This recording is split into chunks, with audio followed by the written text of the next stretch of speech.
All right. We are live. I threw together a really, really crummy thumbnail to go ahead and stream this perfect game. I'm going to be sharing the link in the Bad Bros Discord. Let's go ahead, get get our few people in here. I was not expecting this draft to take place today. However, here we are on a Saturday afternoon, and we're drafting a perfect game fast because that's what we do. That's what we do when we've got 5 days to opening day. This a perfect game has a long way to go. We are 47% full. This next draft after this one, the next draft after this will make it 50%. Bo Sox, Chip C, whole family in here. Sorry, I don't even have the draft board up yet because I just got back inside from walking my dog and he wants in this streaming room. I'm going to let him in. But first, let me share a screen. I'm actually drafting a dinger fast as we speak. I am just like an absolute mess, man. All right. Did not expect this to take place. Okay, here we go. Here we go. There it is. There's our draft board. Let me actually pull up the real draft board.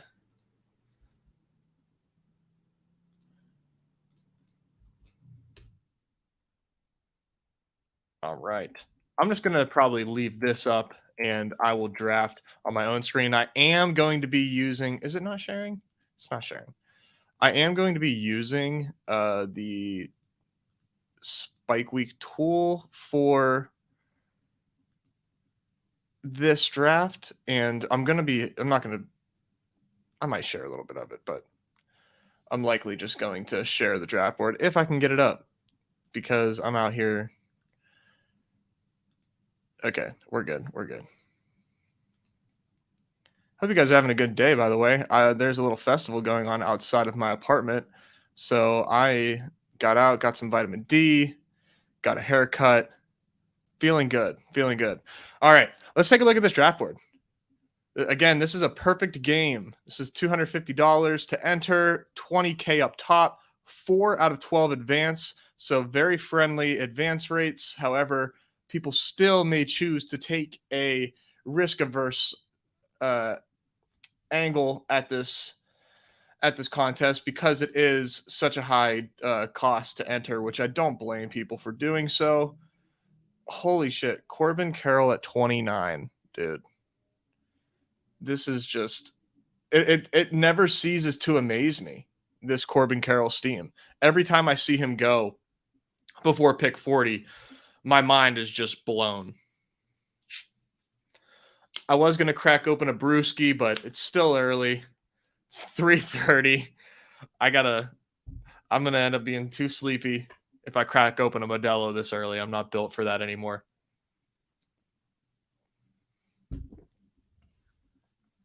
All right.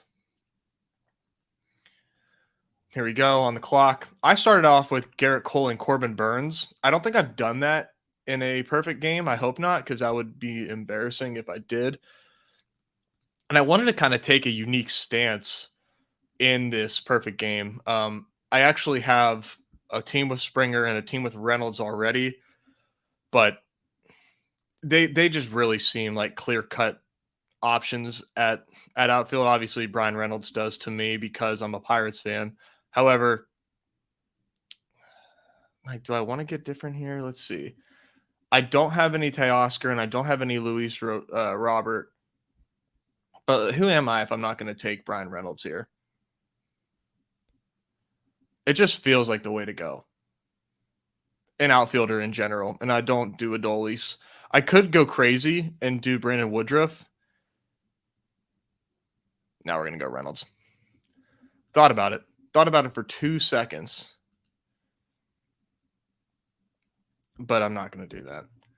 It would be fun though. I have been doing that more in my fast dingers, in which I just took Jurassic. I just auto drafted I'm doing a dinger fast right now. No, Bo Sox, I agree. That to me, like if I'm starting out Garrett Cole and Corbin Burns, I can't get behind the 8 ball too much at outfield. But I think it's interesting when you look at this draft board. this isn't as outfield heavy as some of the dingers have been, which is kind of making that Corbin Carroll pick look a little strange because it just doesn't seem like it was necessary. I'm gonna put some tunes on. I wish I could share or play like music that I listen to, but then I would probably be left with low viewers and a copyright strike. So I don't want any of that. But let me get some tunes on here. They've got some nice, like easy listening stuff here. What's acoustic cinematic? I don't think I've heard that. It's a little too serious. I'm not taking myself that serious.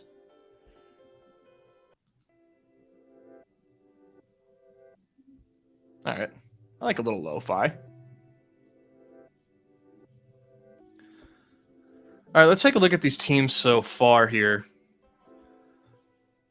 Start from the left for the first person that I know. I see AJ Sports.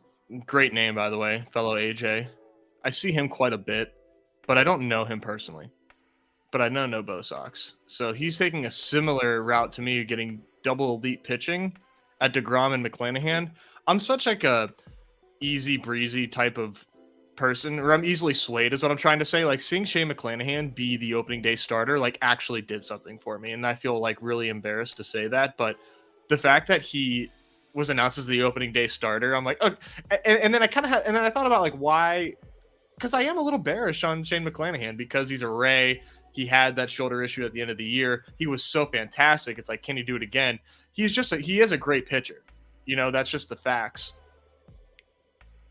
The fact that he's an opening day starter, I'm like, okay, what if like I'm trying to play out the scenario where I feel silly for fading McClanahan as a great starting pitcher because I was worried about a little shoulder injury from last year, like he can't recover and be fine. So I've been really upping my McClanahan exposure. He didn't catch like too much steam this draft season, so I don't feel bad about chasing my losses there of the lack of exposure. My average ADP on him right now is 40. I do have him in a perfect game, so that feels good that I at least have a large share of him dollar wise there. Just sorry, I'm finishing up this dinger draft because I did not expect this to fill. This dinger team that I'm drafting is just an abysmal team.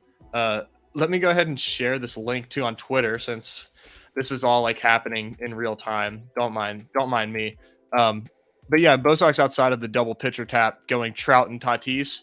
I have so much Trout and Tatis in these high stakes tournaments.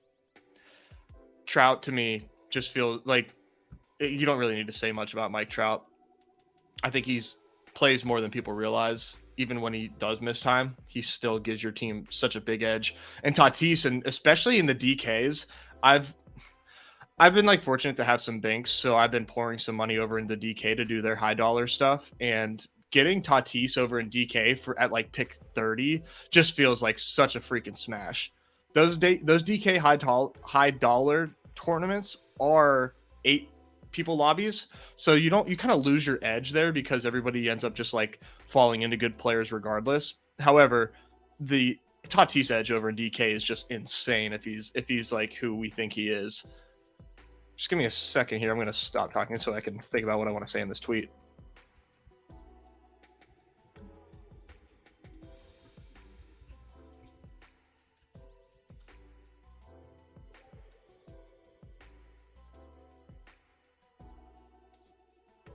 Okay. Now I need to go over to the Badge Bros. I have like 7 different Twitter accounts, so it's just all right. Little retweet there, little boost, little signal boost. All right. Let's get back to our scheduled programming here.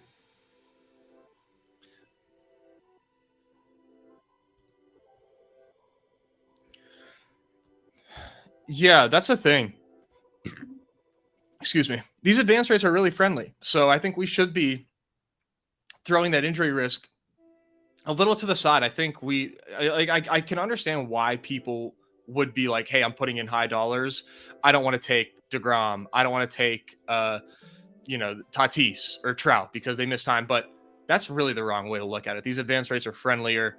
It's like these guys get boosts. So if you're scared to take those guys in high dollar, tournaments, you should not be playing high dollar tournaments, period. I think that's the moral of that story. And DK is like, it is 8-person drafts for their 4-4-4 entries, and it's 2 out of 8 advanced though, so that's pretty friendly. I feel really confident in my teams over there. I'm in the middle of drafting my 3rd and final team in that tournament. That tournament, like I said, is 4-4-4 to enter and 20K up top for that one. It feels pretty soft, even though it's high dollar. There is a Beretta James. I think everybody knows Beretta. He's not in our Discord, I don't believe, but he's in my lobby right now. Sharp player, so I'm definitely a little fearful of having to face him in there, but it is what it is. I'm almost on the clock here. We got a friend of the show, Scam Newton, going with a 3-1 start with 2 players who I don't take a lot of in Vladdy and Bobby Witt. So that's a cool start for Scam. Our boy Freezer here going Bieber, Woodruff, and then Tucker Schwarber. I don't do a lot of Bieber, but I definitely do a lot of Tucker Schwarber with Woodruff. And he goes Carlos Rodon, which is that's a stand. All right. Let's see what we're doing here. So I've started off with Cole Burns, Springer, Reynolds. Let's add Taylor Ward to the queue. I don't know what to do with Ozzy Albies. I'm kind of at a loss. I think he's just a merchant of being in a great lineup. And if he doesn't suck, or if he plays bad but doesn't suck, like he's probably like 12,000 or 1,200 points. He does steal a lot. I don't know, man. I don't know why. I get the ick when it comes to Ozzy Albies. I do take a lot of you, Darvish. Let's go Alek Manoah, opening day starter. Get some innings here, and then I'm going to make this probably a 5-pitcher team, most likely. I do like thinking about going 5-pitcher more, especially. I keep going back to the winner of the Dinger last year. He essentially... so Dave, shit, I missed your comment because I was stuck in my queue. I do think... damn it. But I've been going back to the winner of the Dinger last year a lot, right? And that team was just so interesting, I guess you could say. They nailed their hitters and like they got like kind of lucky at pitcher. It really wasn't like this insanely awesomely built team. I'm gonna pull up that team right now. Let me go in my results here, and then I will share that team because it is like I love looking back at it. It always makes me think, and it makes me want to continue to pound these 5-pitcher builds because that's essentially what that team built. Even though we are talking about a smaller finals, right? Like last year's Dinger had 47 teams in the final. Like that's nothing compared to this year, right? This year we're looking at like 260 teams in the finals. It's a big difference. So the 5-pitcher build does let you, it does cause some risk. But let's look at the winner. Baseline Bruiser, no badge. I've never seen this person in a lobby. And this isn't the order of which they drafted these positions. Whenever you make the finals, the order of these gets really jumbled. But look at these pitchers. Like good pitchers. But Eduardo Rodriguez, how many innings did he pitch last year? Let's look at the old Fangraphs page.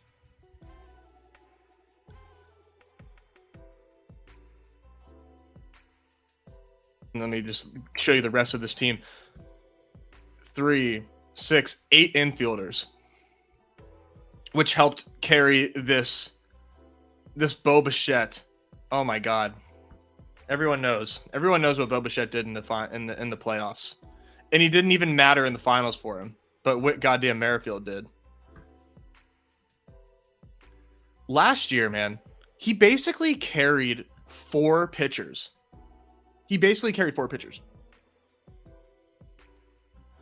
Eduardo Rodriguez threw 91 innings last year.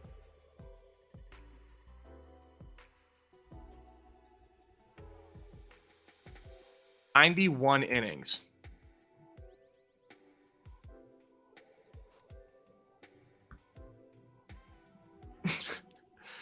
But Manoah was a horse. Cease was a horse. Joe Ryan was hot and cold. And Logan Gilbert was steady. And that's all he needed to, like, you know, we don't know his pods, but he probably had some good pod luck. I don't think that's insane to say, but we don't know for sure. But I love looking like I don't want to do too much hindsight analysis, but looking at that winner, I can't help but just like focus on that winner. TDP, welcome to the live stream. All right, we're going to go back to this team. So he gets 91 innings out of Eduardo Rodriguez. John Means gets Tommy John surgery like right away. And then it's just like Manoah, Gilbert, Ryan, Cease. All right. Okay. And he won by 100 points. It wasn't even close. It wasn't even close, dude. Let's look at the outfielders because outfield is very important here. He had Mike Trout, I don't know offhand how many games he played, but he was like healthy. He was a little healthier than normal last year. 119 games out of Mike Trout. Mike Trout missed 40 games last year. Didn't matter.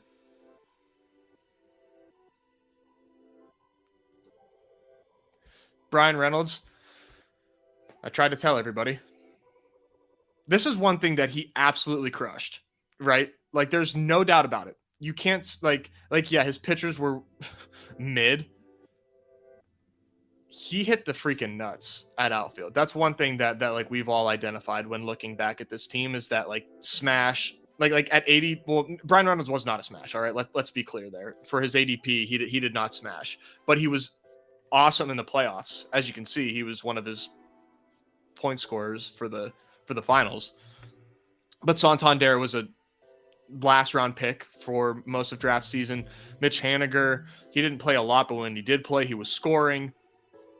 Varsho was a great pick at ADP, and Teoscar was like okay at ADP. He didn't even have a great season. He arguably like underperformed last year. And then this is like, is this where the story is? Is this like the moral of the story is like, hey, when you just bully the shit out of infield via volume because infield is so deep and you just like everybody pops at the right time, you're going to get there. I don't, like I said, man, hindsight analysis is really dangerous, but all right, I'm on the clock and I'm at 3:03 right now. I take so much Yoshida. I don't have any Yoshida in a perfect game yet. Varsho is fun for the stack. Wander just got scratched today with a sore quad, so here we go again.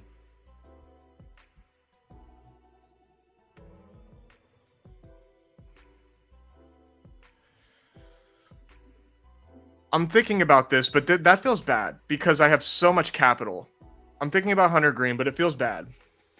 Because he's on the bench, and that's a bench player before pick 100. If these guys are all performing, I would be spending a bench spot on outfield if I did go outfield here. But like, I don't care about these infielders here outside of Vinny P.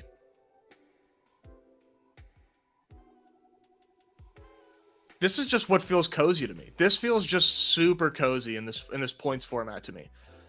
Getting these horses feels so nice. And then like, yeah, like I missed the first run at outfielder, but look what happened. I missed the first round and I said like, and I said, screw it. Like, okay, you guys had these ones. I'm not going to force myself to take two out. I'm not going to force myself to take Kyle Schwarber or like Michael Harris. I'm just going to wait and then I'll make up for outfield later at the expense of infield, of course, which like is scary because there's so much ceiling that goes here. Like I really have to make up for this infield and I will. But Scam Newton, I think, is out here just like purposely trying to fuck me. It looks like, or maybe he's auto drafting. I'm not sure. But I am going to have a ton of ground to make up at infield, or I need to make up at infield. Drew, my brother, what up? Feels like he got the nut run out in the playoffs. I wonder how many points in that team scored in round one. I would love that. If we could get Baseline Bruiser to say hi, poke his head out, and get him on a Badge Bros stream, that would be excellent. I would love to know. Like, give us the rundown of your playoffs, man. I want to know what he scored in each round of the playoffs, and if he got lucky, I want to know what he scored in the regular season.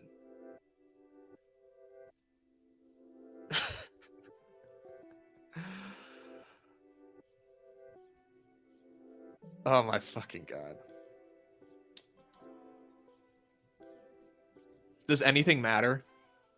Does John win after all? Does nothing actually matter?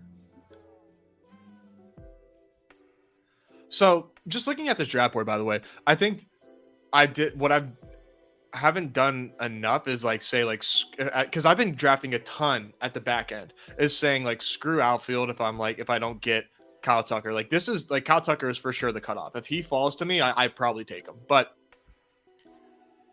I really have a lot of promise in George Springer in a points format, man. No problem with how I'm starting off right now. I'm really into Yoshida and what he showed in the WBC. By the way, I feel like he really like the book on him is really accurate, and everybody's projections on him I think are like I know it's a small sample obviously, but I think everybody's right about his skill set. These guys like the guys that come from Japan, they translate really well. Put some respect on their game. Let's take a look back at this draft board.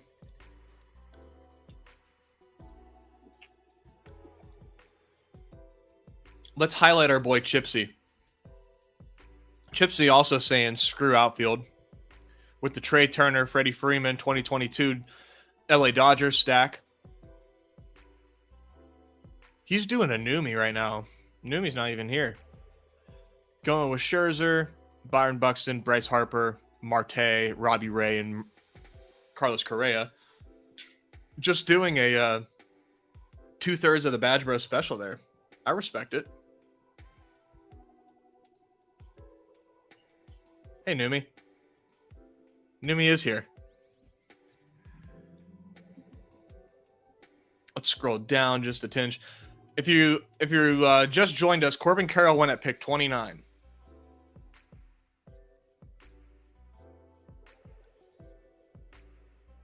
Corbin Carroll went at pick 29. That is crazy. There goes Hunter Green at pick 91 to no Bo Sox. Great minds. Musgrove opening up on the IL kind of sucks. People are saying it's smart that they're being cautious with him. I guess if he's going to miss, if you know he's going to miss a start, like it's no big deal, but I really thought that he was trending positively. So I was hoping, I'd been scooping him up when he's falling.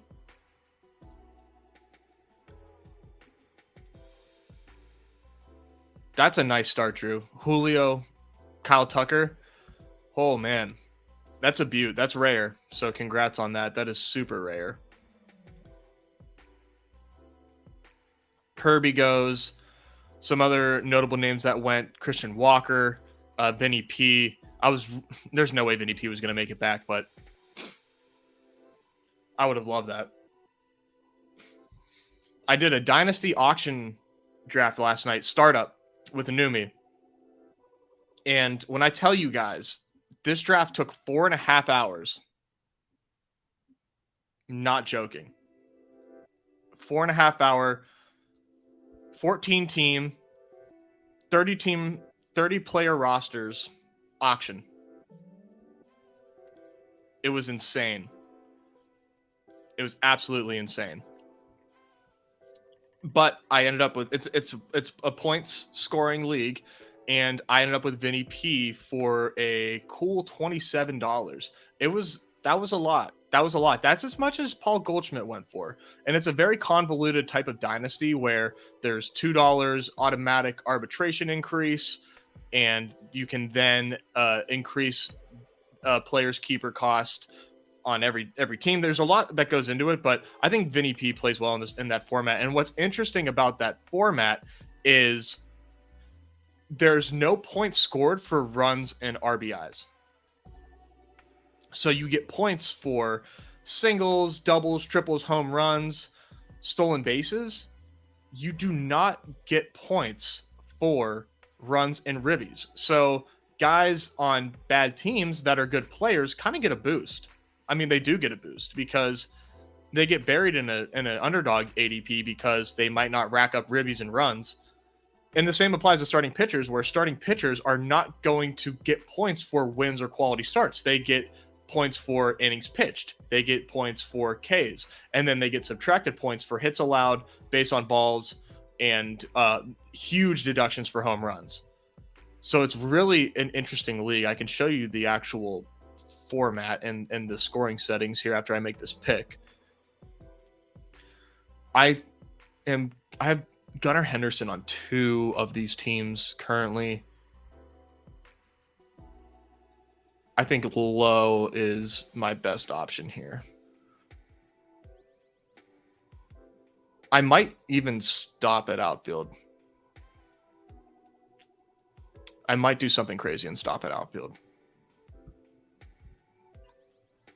So yeah, that was a really interesting league. I'll go ahead and pull that up because this is an unhinged stream and I can do whatever I want.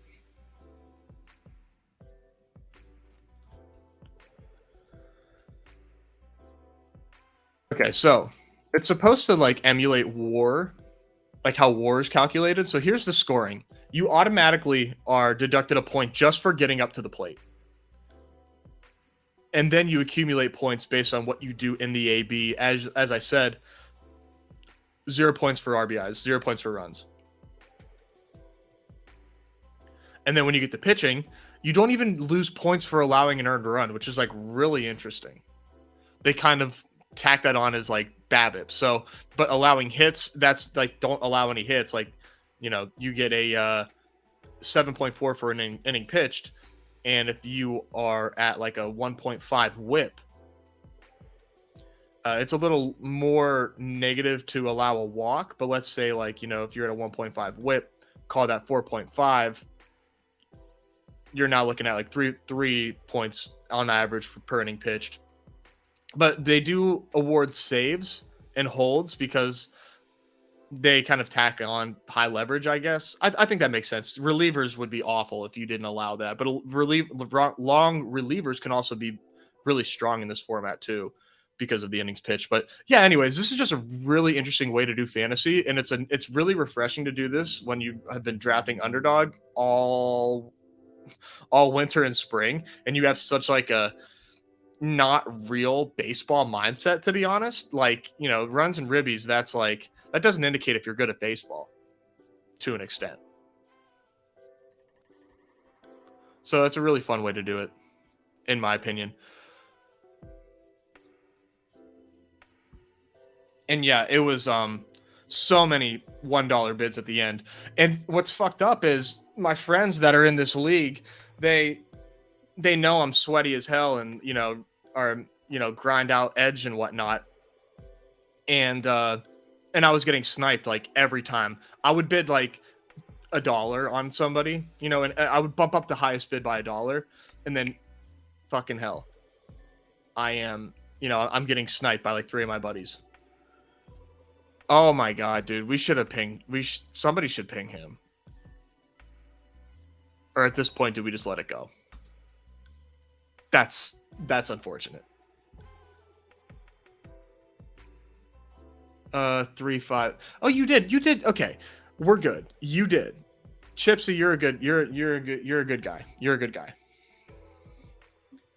Thank you for tagging him. I actually would have felt really bad if, especially on stream, we get this dude auto drafting and he and he auto drafts Reese. I don't know. Maybe he can get a swap. Maybe we could talk underdog into giving him a swap. Give him Derek Hall.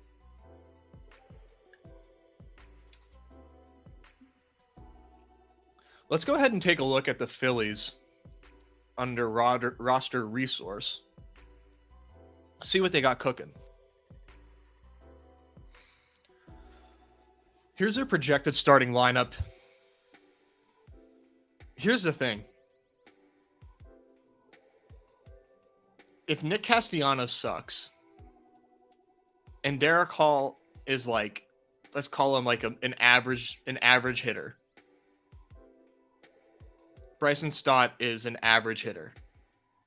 Alec Boehm is good for a third baseman, but an average hitter. Like this team could struggle. This team could struggle mightily until, I mean, look who we're talking. Like, I don't know, man. I don't know. I worry about this team.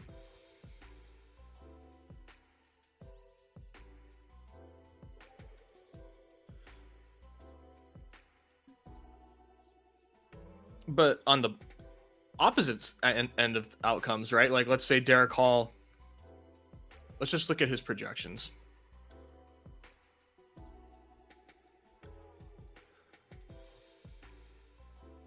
Pretty good hitter throughout his career. Just a little old, but that doesn't really matter. The bat, of course, hates him. I like looking at ATC, though, and like call your shot, Cardi, that like he's going to slug 30 points less than everybody else thinks, but for a first baseman, you know, the thing is like 100 WRC plus for a first baseman, that's not good. Like that doesn't take in that doesn't take into your position. That takes in the entire league. It's not good to be a 100 WRC plus hitter as a first baseman. So I could definitely see them making some acquisitions, but they're going to give Derek Hall a good shot.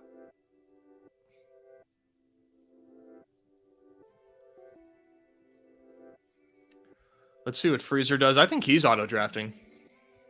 I think he was just sitting in a lobby. And I thought they were turning on the auto pick feature. Okay, I guess he's not because he's going to take fucking Adley Rutschman, who I would have loved to have had.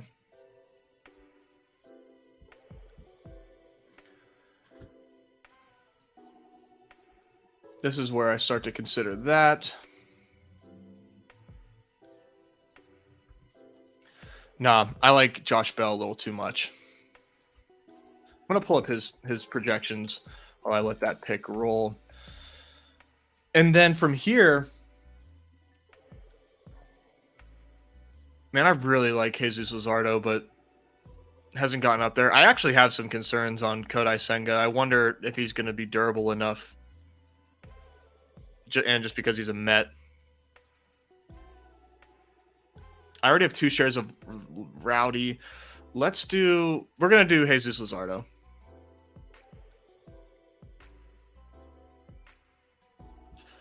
I don't know that I needed to take a pitcher there, but I love the infielders that I can get late. I already have 2 shares of Bassett in the perfect game. I have 2 shares of Kershaw in the perfect game. So that was like a bit of an exposure play. And I really like Luzardo. I think he offers some pretty high upside. He could outscore Manoah in a 1 week sample, I think. So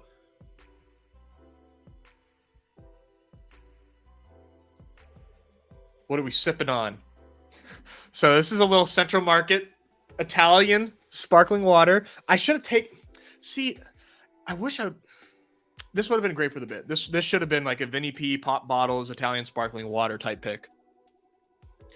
I have some Modelo in the fridge, but I got to be honest. I have a headache from last night because I was up until 12:30 doing that auction draft, and I was slamming Modelos. What's your team look like in that auction league? I will share that in 1 second, Dave. That's a great question. I would love to show you that team because it's interesting. Has Fantrax improved? I actually don't. have any problems with glitches. The problem with Fantrax is that it's ugly.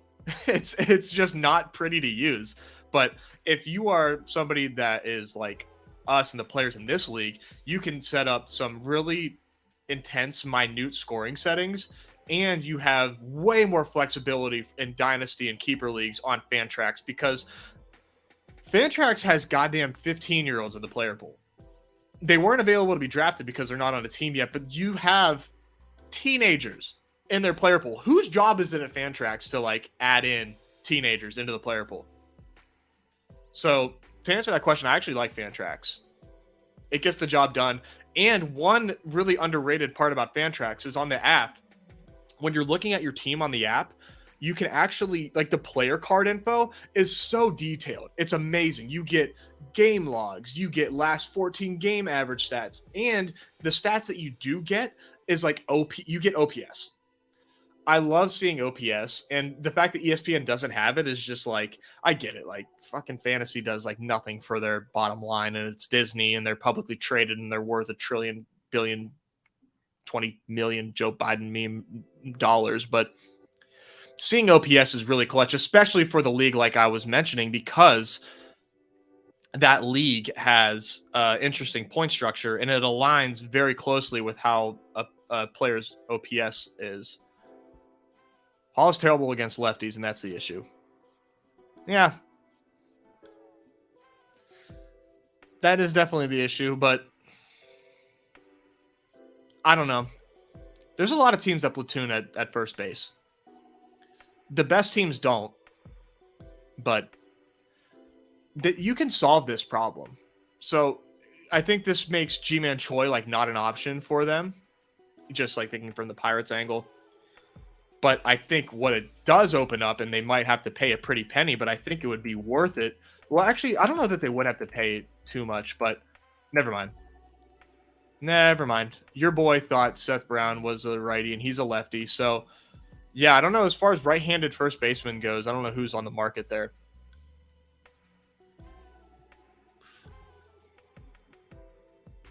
So, yeah, Luke Voigt is the very, very, very, very, very interesting one. Yeah, Dombrowski's taking the wheels, no doubt. He's so sharp. I'm really jealous of him as a GM. I mean, I think he has like a little bit more of a lenient budget compared to like other like franchises. Obviously, like the Phillies are out here going for it, but like he has such like a fuck you attitude to building a team that like I just respect the hell out of, like saying like defense doesn't matter, and then I'm gonna make the World Series. Like, that's pretty sick. I respect that. What if how's this look? Is this cool? I kind of like this. That logo does nothing. We'll keep it there, even though it does absolutely nothing. I like the way it looks. All right, I'm almost back on the clock. And I took Josh Bell, and I wanted to bring up his projections here. Pretty solid. You would like some more slugging, but like that, this on base percentage is just fantastic, especially given the Guardians lineup this year, just looking really, really nice. I'm a big believer in the Guardians this year. I hit their win total over early and often in the offseason because I thought the value would change, and it hasn't changed.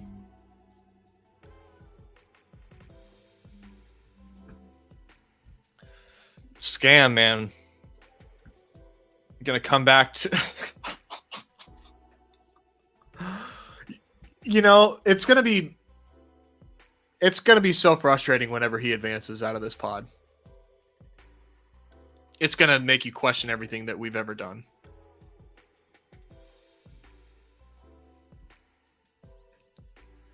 All right, I'm almost on the clock here. Thank you for taking Charlie Blackmon. I want none of that. Yeah, I'm staring at Glass now, but like, and he would make sense to tack on here because it's like these guys are carrying the load, and then I could throw him in there. But I don't know how often. Like my next pitcher is just going to be like for insurance purposes. It's not going to be somebody that like I need to score points. So I don't think Glass now for me makes sense. Andrew Vaughn does though.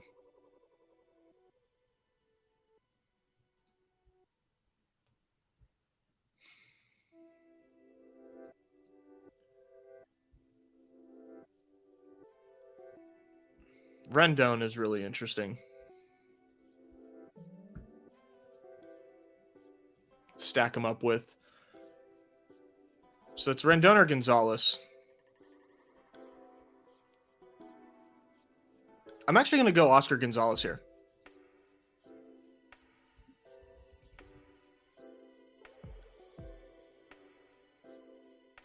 Let's pull up Oscar Gonzalez's old circle, blue and red circle page and see what his profile looks like.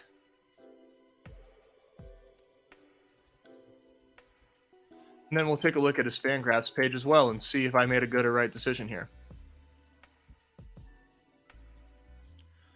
So, I mean, the obvious here is that this dude is a freak athlete. 6'4", 240 pounds, hits the ball hard as shit, is expected to have a high batting average because he hits the ball hard as shit. K percentage isn't as bad as I think most people think. The whiff percentage isn't great. The barrel percentage could be better, but it doesn't matter because when he does hit the ball, he hits it hard as fuck, and he runs fast as hell, and he has a hell of an arm. He's just like your quintessential fun player. And he refuses to walk.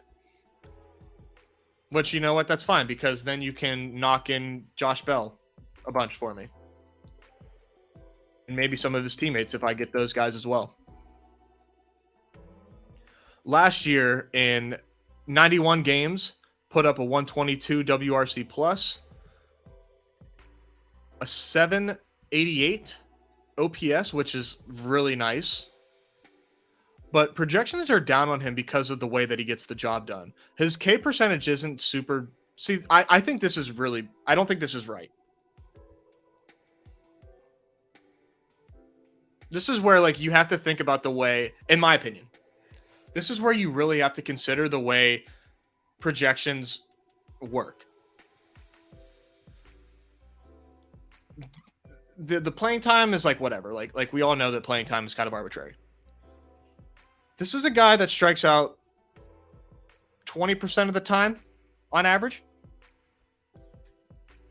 He hits the ball hard as hell. Look at these OPS. Look at his slugging in these high samples.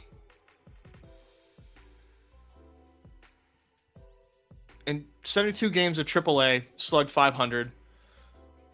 49 games in AA, slugged 600. 500 slugging in AAA. 460 in a 91 game sample size. But Derek Carty says, and this is the Bat X, by the way, man. The Bat X is supposed to take in StatCast, and it does. And that X actually gives him the lowest projection of slugging, just because he's 25. Usually, here's what I would do. Let's say all these numbers are the same, right? His average is the same, his on base is the same, and his slugging is the same, but he strikes out 30% of the time. Let's absolutely knock his projections down. Absolutely. That makes sense. There's a lot to be concerned with. This dude is just free swinging, and they're worried about his batted ball luck. This to me is just, obviously I'm going to be, so this is another thing that's strange, is that is he worried about the ground ball percentage? Like, what is going on that he does not think, so he thinks his BABIP is going to, like, Carty has him projected for the highest BABIP in the Bat X, which makes sense because of the StatCast profile.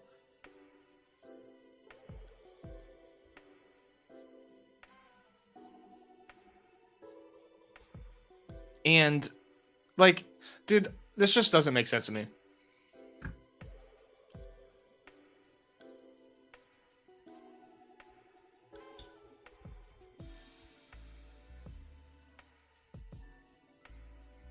%50 ground ball percentage.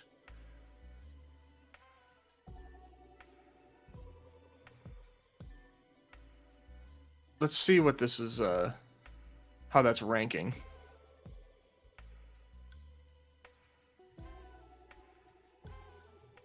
It's up there, man. He's definitely burning worms, but he hits it fast and he runs fast. I mean, Randy's up here too. I mean, I'm not comparing him to. I'm not saying he's Randy Arozarena, but just saying, man. Sometimes these freak athletes just absolutely break models, and people don't know what to do with it. So that's my case on Oscar Gonzalez.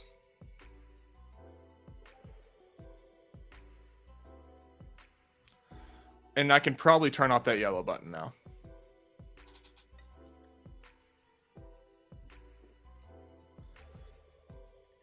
Is Corbin Carroll's ADP breaking Cardi's brain? Can you break what's... Maybe. Let's see what his projection is on him, because I actually haven't checked. I'm just trusting the field on Corbin Carroll after I pick. And I need to get back to Fantasy Dave, because Dave wants to see my Fantrax team. I've been warming up to Taurus, but like Volpe there is like really pressing to take some ABs away.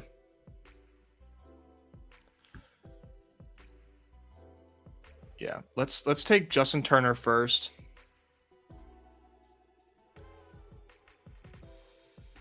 I already have one share of Justin Turner in the perfect game, but I really like the stack with Yoshida.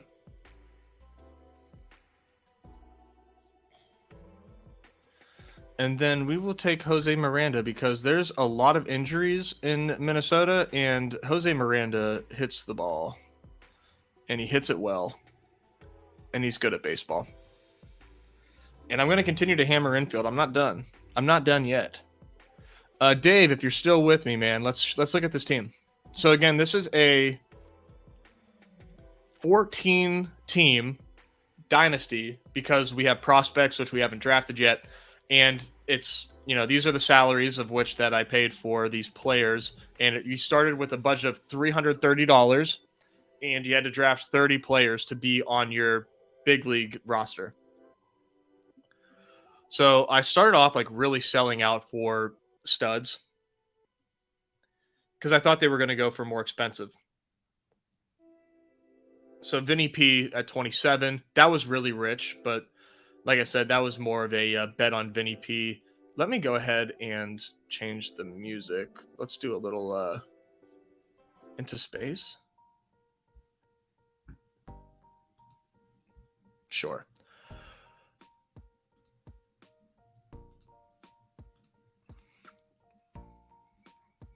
That's true too. He's definitely a trade candidate.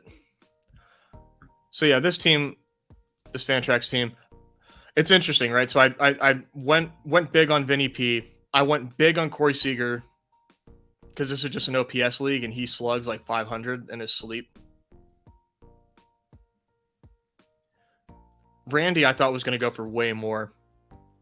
I paid up for Brian Reynolds, because of course I did.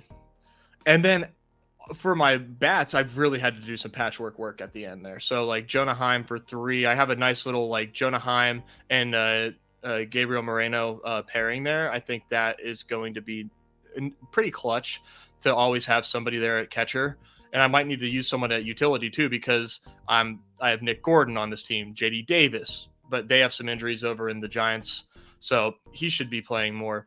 Colton Wong and Anthony Rendon, shout out John. I can't wait for him to see that. And then I got Edouard Julien, who like I can't put on my taxi squad because I got him in the main draft. So I just have to keep him on my bench, but it's a deep bench. I have 8 bench spots, so I don't feel bad about keeping him on my bench. Montero for the Rockies. You don't really get as much of a boost from cores in this, but OPS goes up in cores. So, and then I got my boy James Outman. So these are all really cheap. Now, where I spent a ton of money, and I want you to look at this real quick. These are projected fantasy points, and in Underdog, pitchers score a lot less than hitters, but the good pitchers just separate so much, and they're so much safer that they get that boost. So look at these salaries, $40 for a 932 player. Let's look at pitchers. I went really heavy on these 4 aces here. I want Zach Gallen, Yu Darvish, Garrett Cole, Luis Castillo, and I paid, this much. And in projected fantasy points, because of the scoring settings, the ones that I was showing you earlier, pitching is really dominant. You can really bully the hell out of teams in head-to-head matchups with pitching. And their salaries just simply don't reflect the points that they offer. So I felt that was an edge in this. And this was a sharp draft, by the way. This was 14 really sharp drafters. There was no one that was like an egregious value at any point, really. But I felt really good about what I did here. And then I pieced it together at the end with these starters. You have a 12 start max per matchup. Just a really fun league, man. Really into leagues like that where, you know, it's just different, where you don't have to worry about counting stats and things like that.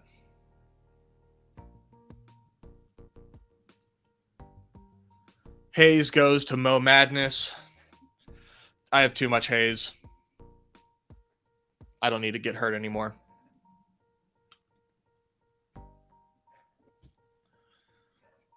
Chip with the Conforto Jock stack. I love that. This is so funny. He went from doing the, oh, let me appeal to John, let me appeal to Numi, to let me appeal to Nez, and like McNeil, Peterson, Conforto, Grayson, McMahon. I have so much of those guys.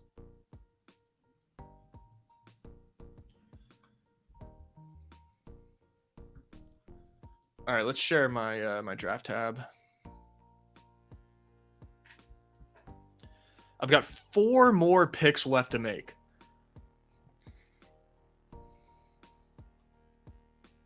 Oh, who does Scam end up with? Robbie Grossman. Yeah, I love not having to worry about outfield right now. I love not having to worry about outfield. I'm not gonna go 7. There's just too much capital here, and it's, as they say, throwing a condom on that team. So here's the problem. I have too much MJ Melendez. This is going to be my 3rd share of him in the perfect game. But I just feel really confident in him. And in the 17th, man, he's a guy that when you look at when dailies start and you look at how he projects every day, he like pops in projections on a daily format. That's something that I took away from last year. Is like MJ Melendez was always looking like a great play every single slate, and I wanted to, I just took that over. I'm like, all right, this dude is good. Okay, I believe you, computers.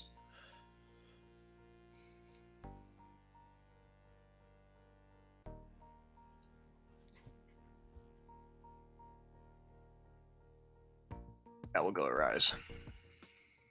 Here's a free play for everybody, though. Isaac Paredes.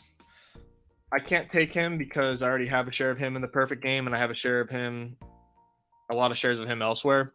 And I don't want to like get too crazy on calling my shot on Isaac Paredes, but man, he just feels so real. You're so welcome, Bojack. Congrats on your shirt, by the way. I can't wait for you to get that. It's honestly really comfy. And it's like a light material, so whether or not you consider that high quality or not, I honestly think that they're good quality shirts. And in the summer in Dallas, it's so goddamn hot, and I like wearing those shirts because they don't make me sweat too much. So, and they're really comfy. I like sizing up. I like loose fits, so I got an XL. So I'm excited for you to get that. Okay, yeah, we just know so much ball. Let's look at Corbin Carroll's StatCast or Fangraphs.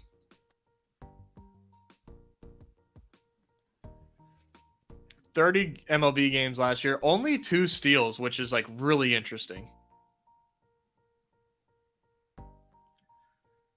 But he's so tiny, dude.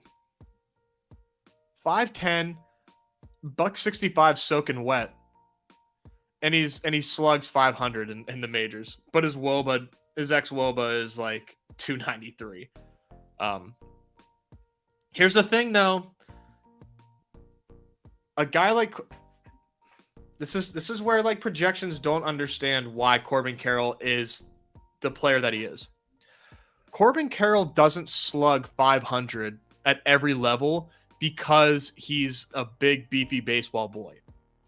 Corbin Carroll slugs 500 at the MLB level because he turns singles into doubles more often than anybody else in the league.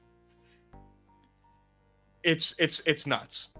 A bloop single for Corbin Carroll is a double every single time. Every time.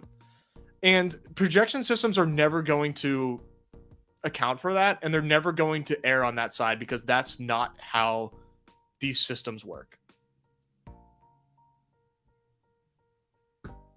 If Corbin Carroll has enough power to hit 20 home runs, he's slugging 500 easily because on top of those 20 home runs, he's also doubling like crazy because he has so much speed. And I don't think that we kind of like give enough credit to how many points doubles give in this format. They give a lot. And if the Diamondbacks are good or okay, now he's racking up these counting stats. I understand the Corbin Carroll steam.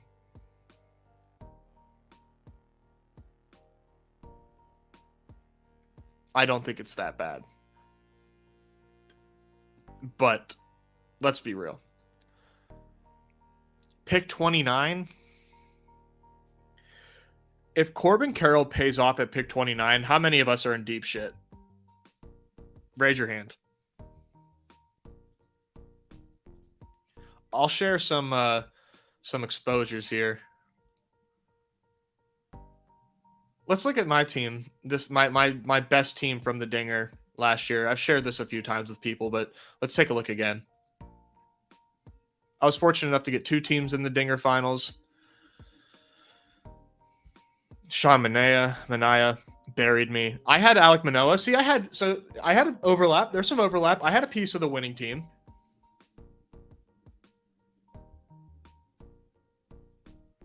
What? I never realized this. How did I never realized the winning team did not have Aaron Judge. That is funny. That's fucking wild, dude. Aaron Judge gets outscored by Kyle Schwarber and Teoscar Hernandez in the finals, but has one of the best offensive seasons in baseball history. That's why we play best ball, baby.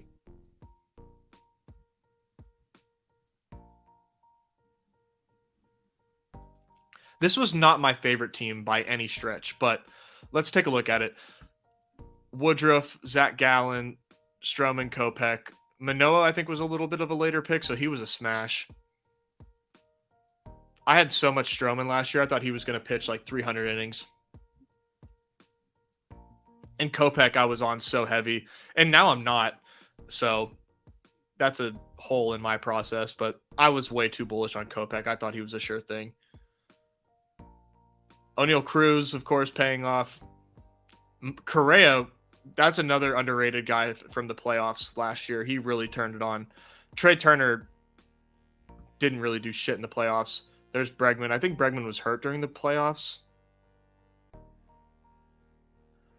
And then Nimmo, Judge. I only had a couple, like Marte, I don't believe was healthy. Brantley, I know wasn't healthy. Kirilloff wasn't healthy. So I was like just working with what I had. And this other team was an 8-7-5.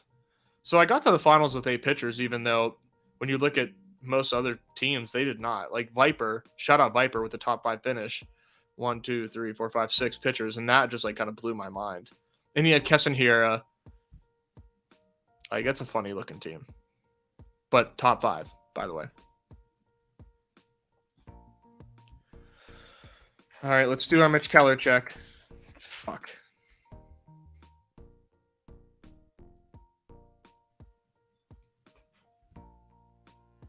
Oh my God, I can't do this. If you have 5 Mitch Keller shares, I'm asking for a friend. If you have 5 Mitch Keller shares, do you make it 6 because you're on stream?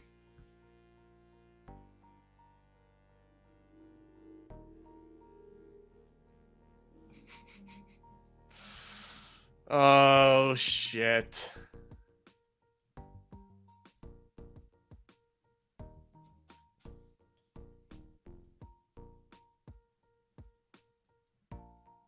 course you do.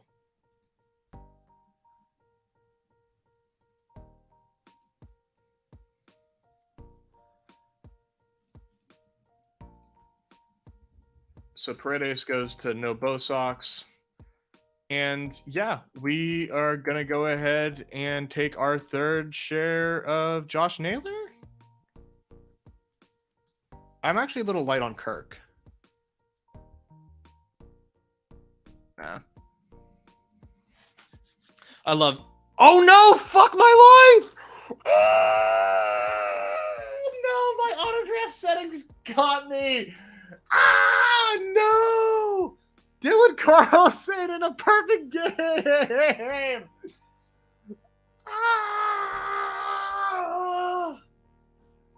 I need a drink. Oh my god, I need a drink.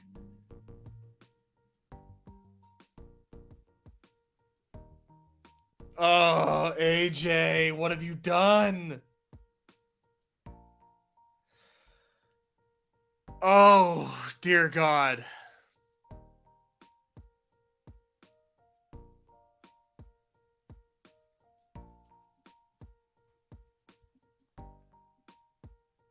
Oh, for fuck's sake, dude.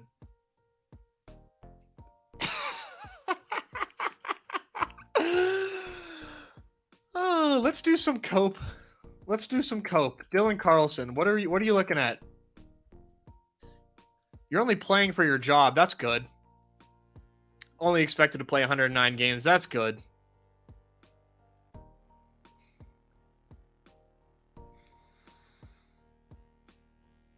Oh, dude.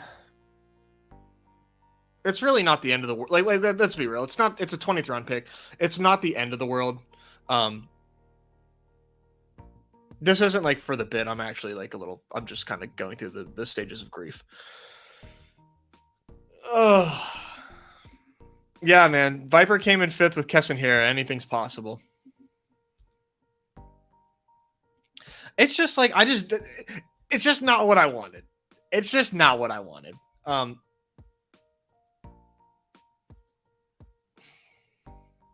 That's all. But I'm okay with like this. I like this 5-pitcher build. I will say, like, fuck it. The winner of the Dinger last year won with 4 healthy pitchers for like 100 for like 50% of the season. And like, what's Josh Naylor? What's a 9th infield Josh Naylor doing for this team anyway?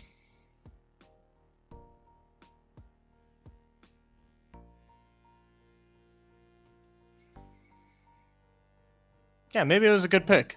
Maybe it was a good pick after all. If Carlson just gets in the lineup every day, or plays 140 games, and he's just surrounded by Wilson Contreras and surrounded by Jordan Walker, like, maybe it doesn't matter.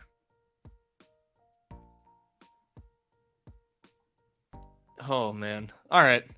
Let's go ahead and look at some friends' teams here before I go ahead and sign off. Let's start with no Bo Sox. So he goes 677. This is like far and away my most popular build. I really like these pitchers. I don't take a lot of Kyle Wright, but I take a lot of the rest of these guys right now.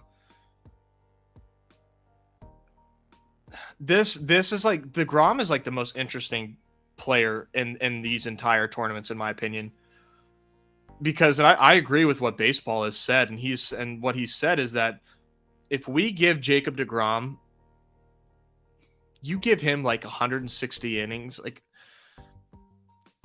let's go crazier. Let's say DeGrom defies the odds and he pitches 180 innings. He's a top 3 pick, probably. I love going Tatis, like I said. This is like a spitting image of my exposures, and I really like the Fraley to Fradle connection there. Nice team. Hopefully we can advance together along with Chipsy here, 677. I do so much of this. This looks like a team I would have drafted.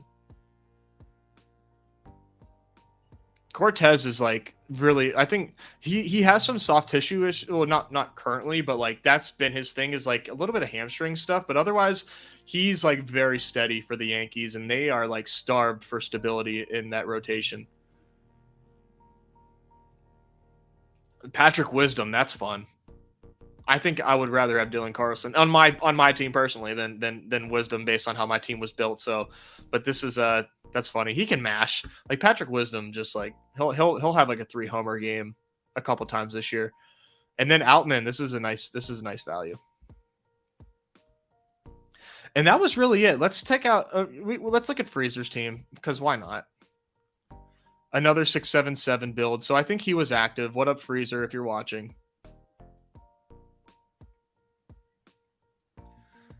Yeah. Everybody kind of did the same thing a little bit. He really punted outfield though, and infield, and like attacked pitcher like crazy.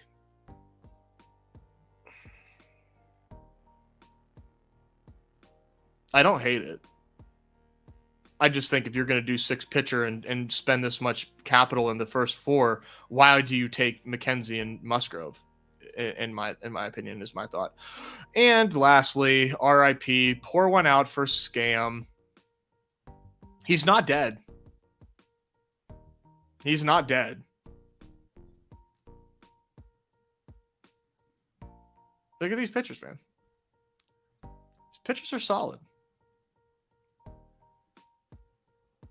And like if his outfielders stay healthy, like if Robbie Grossman goes back to his old form,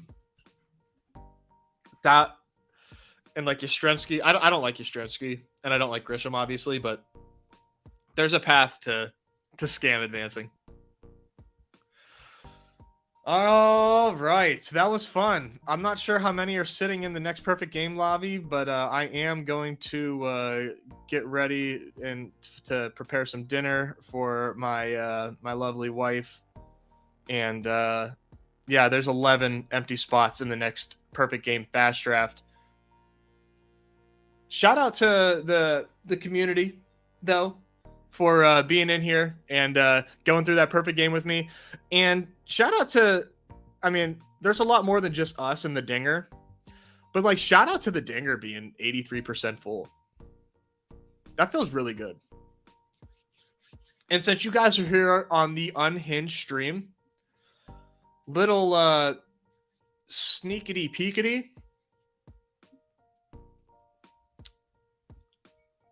The first MLB BR,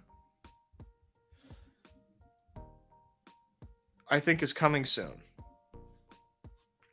I think we're going to have a few days to draft that thing, so that'll be fun. Oh man. All right, guys, good luck in your drafts this weekend, because I'm going to be pounding them out. Good luck in your perfect game, Chip and Nobo, and the late great Scam. And I'll see you guys later.